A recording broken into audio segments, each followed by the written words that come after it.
some changes are proposed to the Insolvency and Bankruptcy Code. Since this is being done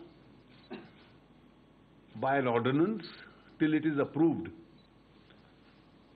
as a matter of propriety, we don't give the details. Why you brought in an ordinance? Because you're called a session of Parliament. That's why you can explain to us that. You see, it's at the whole process is at an advanced stage, and therefore you want the process to go on a correct track. That's the reason. Hello and welcome to this special edition of Indianomics. As you just heard, the Cabinet has given the green signal for amendments to the Insolvency and Bankruptcy Code through an ordinance. The ordinance has been sent to the President for his assent, and we will have the details of the ordinance after the presidential assent. But so far, sources tell CNBC TV 18 that willful defaulters and those convicted of fraud and siphoning of funds will be barred from participating in the resolution process. These are just some of the changes to the Insolvency and Bankruptcy Code through the ordinance. How will this impact lenders, promoters and resolution participants, the buyers? What else can we expect from this ordinance? Joining us on the show to discuss in detail how the ordinance changes life are VG Kannan, the Chief Executive of the Indian Banks Association and former Managing Director of the State Bank of India, Bahram Vakil, Founder Partner of AZB and Partners, and Seshagiri Rao, Joint Managing Director and Group CFO, JSW Steel. Well, absolutely best of breed to discuss this. Gentlemen, thank you very much for joining me. Mr. Kannan, I want to directly draw your attention to this statement which we have. I mean, this is source-based, but we have reason to believe that this is unimpeachable, that the people who will be barred in section 5(3), I'm just reading it in detail, insertion of a new section 29A to make a person ineligible to be a resolution applicant if he is an undischarged insolvent or has been declared willful defaulter, comma, whose account is classified as NPA by RBI for a period of 1 year or more, or who has indulged in preferential transaction, undervalued transaction or fraudulent transaction, or disqualified to be director under the Companies Act 2013.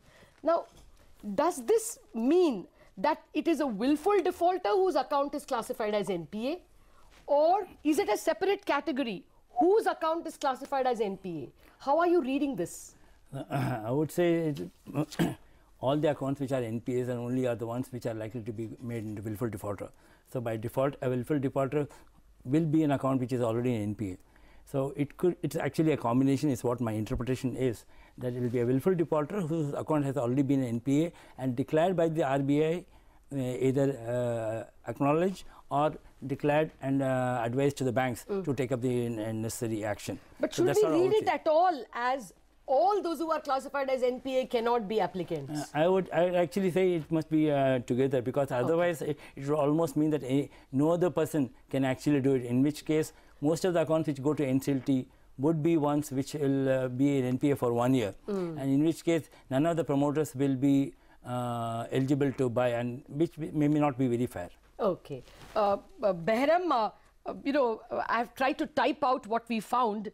If it is indeed the way I read it, do you also agree with Mr. Kannan that it doesn't mean everybody who is an NPA for 1 year cannot come back and buy their assets?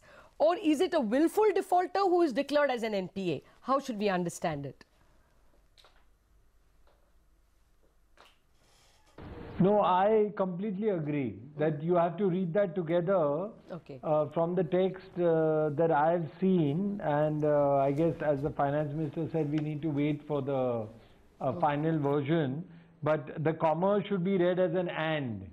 So it would be willful defaulter and has been declared NPA by the RBI for more than 1 year. Okay. Well, now let me come back to Mr. Kannan. Mr. Kannan, if with these qualifications, we have the amendment saying that those who have been declared willful defaulter, found guilty of having a history of siphoning funds, convicted of offence related to fraud, any breach of duty to the company while submitting a resolution plan. Now, given all this, what is your sense? Do promoters still stand a chance? It's very clear that they are only identifying the people who are either committed a fraud or a willful defaulter, or who have siphoned off funds or appear to have siphoned off funds on the basis of the transaction or a forensic audit.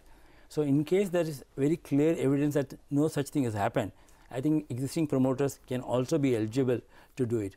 However, how the COC or the Committee of Creditors values the proposals from the various promoters has to be seen as to what kind of weightage that they are going to give to this, because a total blanket ban on existing promoters who may have defaulted for reasons beyond their control may not be the right thing. And I think the particular ordinance is providing for genuine defaulters to also maybe come back.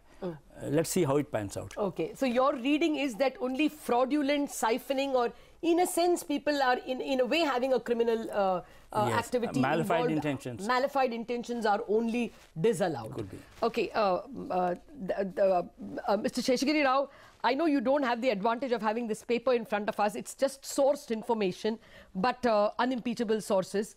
From the adjectives that I have read out, what is the sense you are getting? That is just the dice loaded against promoters, or is it completely denying promoters a chance?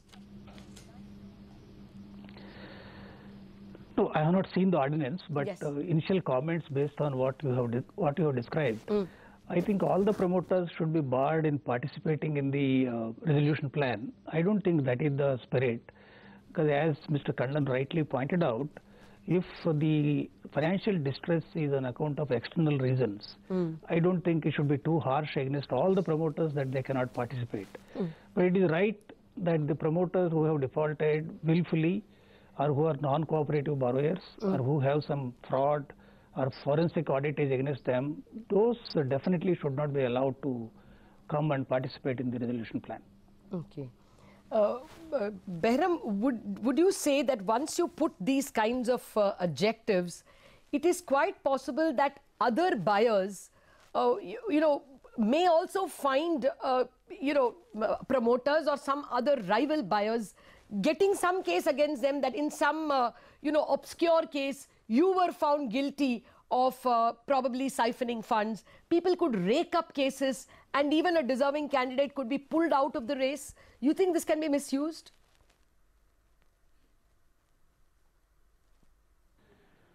Well, I guess it's possible, but I think it's not too likely. I mean, the criteria that I've read so far is quite straightforward and explicit. Okay. So I think it's a small chance, but not a really. All right.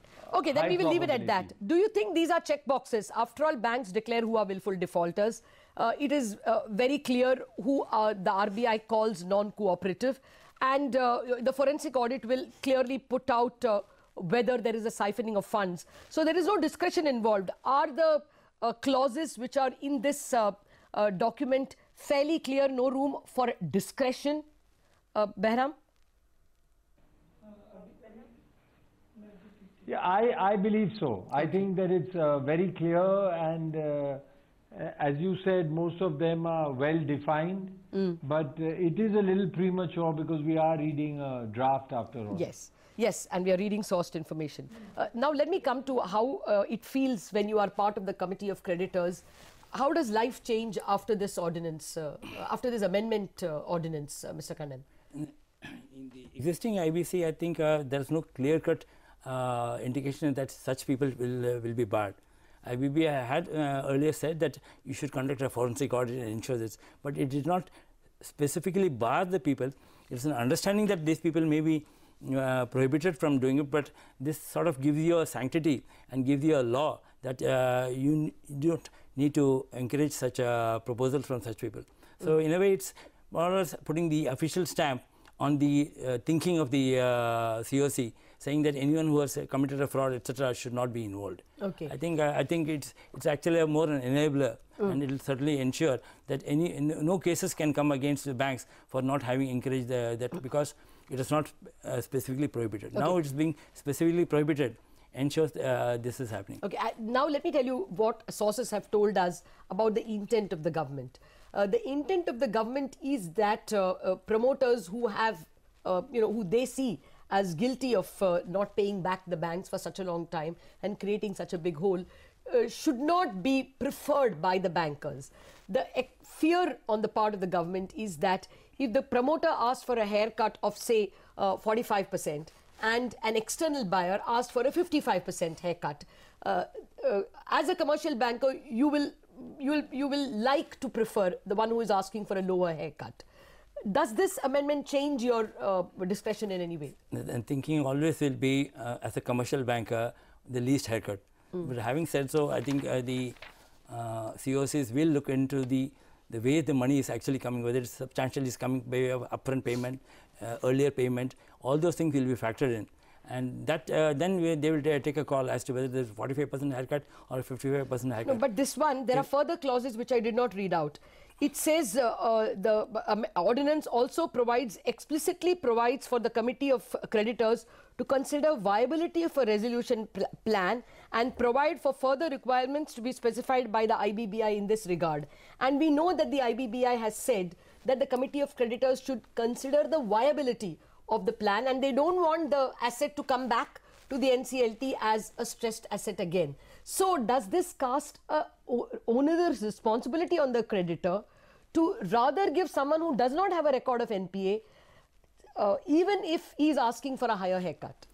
See, I think, it's very easy to say that even if a person is asking for a higher haircut, it should be given to him mainly because he doesn't have a track record of dissent. Because we'll have to also understand that the existing promoter who possibly is asking for a lower haircut also has full knowledge about it. And why should he be barred? In case there's a huge difference between it, then I will take a call. But in case the difference is marginal, probably the COC will look into the aspect that in the past he has not met his obligations, and that could be taken. So but if it is a narrow difference in haircut, you will prefer the outsider. Yes. But if the promoter gives you a much better deal, even with this ordinance, you will prefer the guy who is giving you a much lower haircut. Much lower haircut, one. Second thing, it's not only a question of haircut. It's a question of what is the term period. If someone says, I will give you a lesser haircut but repayment over 15 years. Another person says, I will give you a slightly higher haircut but repayment over 10 years. The discounting factor, etc. will come. Because anything beyond 5 years, there's a lot of uncertainty. If someone postpones his repayment in such a way that it's going to come much later, I think that discounting factor will play and ensure that this will also be looked into. Okay. Well, we need to take a break, gentlemen. But I want to ask the lawyer and the potential buyer, how would they rather design changes to the IBC for quick and clean resolution of stressed assets? We are back in a jiffy.